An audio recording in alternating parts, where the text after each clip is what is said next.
All right, what's up, guys? So the 2024 season is over in the Bobby Woods Fantasy Football League. So now it's time for the awards show. Let's just get right into it. There's some pretty exciting awards as well as some storylines that made the season one of the more notable, more interesting seasons that the league has been in its history. So let's just get right into it. So the championship game ended this past week. As you can see, it was a very hard fought, close battle. Andrew actually jumped out to a lead pretty early. But then Brandon almost kind of came back in that Monday night football game. As far as the standings go, Noah actually got the number 1 seed here. Teammates was in number 2 with a 10-4 record. Parker was 3. Brandon was 4th. So the 4th and the 6th seed were actually in the championship game, which is pretty interesting. You kind of expected that because these are two of the more, experienced managers as far as winning. My guess is they kind of coasted during the regular season just to, just kind of gear up for the playoffs. And then once the playoffs started, they really turned up offensively and defensively. Then we have these 3 teams here who nobody really cares about. And then Justin actually got in last this year. So sad. But let's just go right into the legacy update. So that championship win puts Andrew at 3 rings. He is in first in the league's history. Brandon has 2. Justin has 1. Jeff has 1. These are all the ringless. These are the ringless people on the right side here. As you can see, we included everyone who's ever been in the league that I can remember. There might be some people like towards the beginning that I just don't remember. But this is, for the most part, this is all I can remember. If you ask me, I think that Parker and Noah are probably the closest, because they were contenders this year, and I think if they just continue that trajectory, then that they could end up breaking onto the left side here pretty soon. But we'll just see what happens next year. So finals MVP was Baker Mayfield. He actually won a championship 2 years in a row. It wasn't with Andrew, it was with Jeff last year, but a perfect game pretty much in the final game of the season, which you can't ask for more for your veteran quarterback.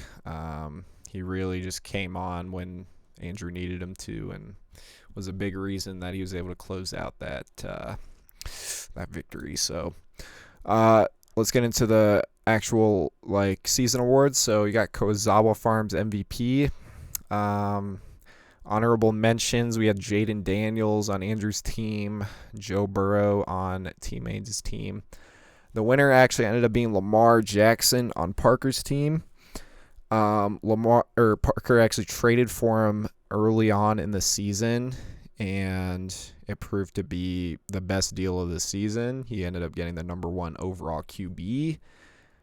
Just having Lamar was a big reason he was able to make the playoffs. And then be 3rd in scoring in the league, and then his team really turned it up in the playoffs, but unfortunately he just wasn't able to get over that hump.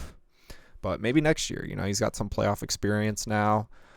But yeah, Lamar had a really fantastic season. He was, I think, number 1 overall in fantasy football. So let's get into best offensive coordinator. We have Parker again.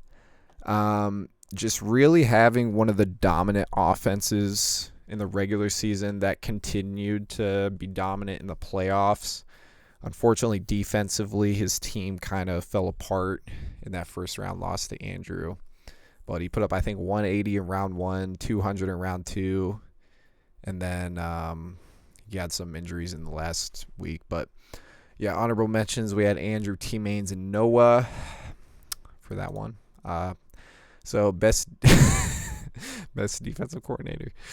Honorable mentions, we had I didn't realize I put Brandon for an honorable mention, and he actually won. But yeah, his team put on a masterclass in defense, as you might expect from a championship caliber head coach. But his game plan against Noah in that second round of the playoffs was just vintage, like classic Brandon coaching.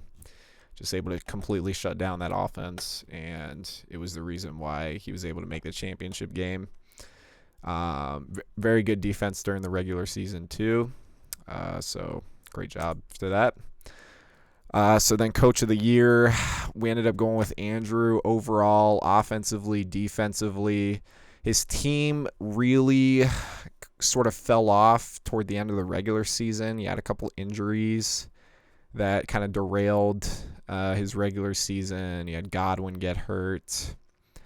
I guess that was pretty much it. It was just Godwin got hurt. But that was a big piece of his team, losing him. But I think it made his team able to overcome adversity, which ended up helping them in the long run.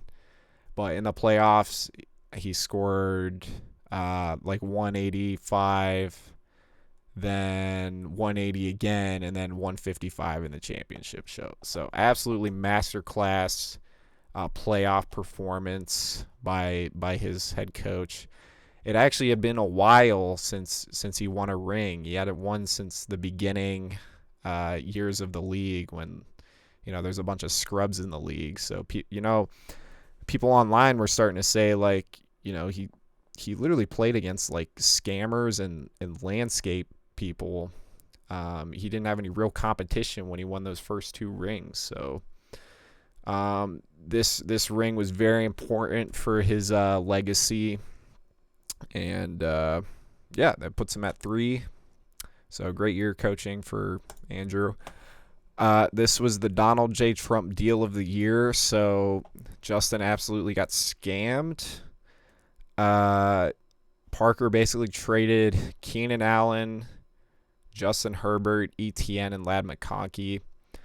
McConkey and Herbert ended up having some decent value towards the end, but when you're talking about overall through the entire season, like, it's really not even close. Lamar was the number 1 overall player in fantasy and was a big reason why Parker was able to make the playoffs.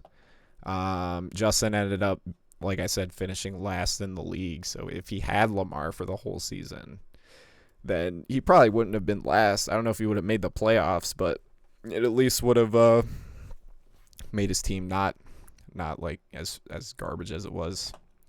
But nice scam trade. Worst choke. We had Nur in the second round losing to Brandon. I mean, I don't know if it was really a choke as much as Brandon just being so much more experienced in these big moments.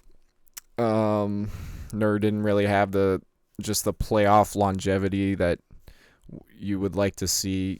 I would probably equate this to like in 2011, the Packers going 15-1 and then losing after the first round bye to the New York Giants, who ended up actually winning the championship that year. But it's just a case of the more experienced team going on the road in the playoffs, and then just having a really good game plan. And Nurse team after that bye might have been a little bit rusty, so that could have played a factor into it. But nonetheless, still he was heavily favored. So you hate to see that type of just abysmal performance. I mean, like, offensively and defensively, like, losing by 70 as a first seed. It's crazy. But next we have the worst draft and then the best draft. Nobody really had like an amazing draft where like every single pick was really good. And I actually thought Justin would have the worst draft, but after looking at him and seeing this atrocity, you had Lamar with the first pick, which was good, but he ended up, I think, trading Lamar before the season even started. Then you had bust, bust, bust, bust, bust, bust, McLaurin was decent. Bust. Bowers was really good. Bust. Decent. Pretty much bust. And then, yeah, the 3 guys at the end. Bo Nix ended up being good. I don't know if you had him the whole season, though. So, yeah, it's like, 80% bust in that draft.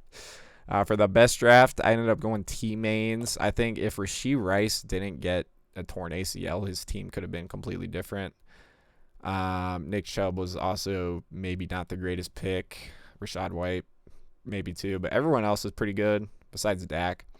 But getting the Chase Burrow stack in rounds 1 and 2 was phenomenal. Jacobs is fantastic. McBride had a really good season. Neighbors did too. So did Brian Thomas. I mean, that was a steal in the 10th round there. But yeah. Oh, Drake May last round too. Oh my goodness. So then lastly we have the Poop Award, which goes to Justin because he got last in the league. But yeah, that's pretty much the whole recap for the 2024 season of the Bobby Woods League. We will just see what happens next year. We'll see if one of these ringless guys over here can break through and actually get one, or we'll see if one of these guys ends up padding their legacy with another. But yep, that's all we got. All right, bye.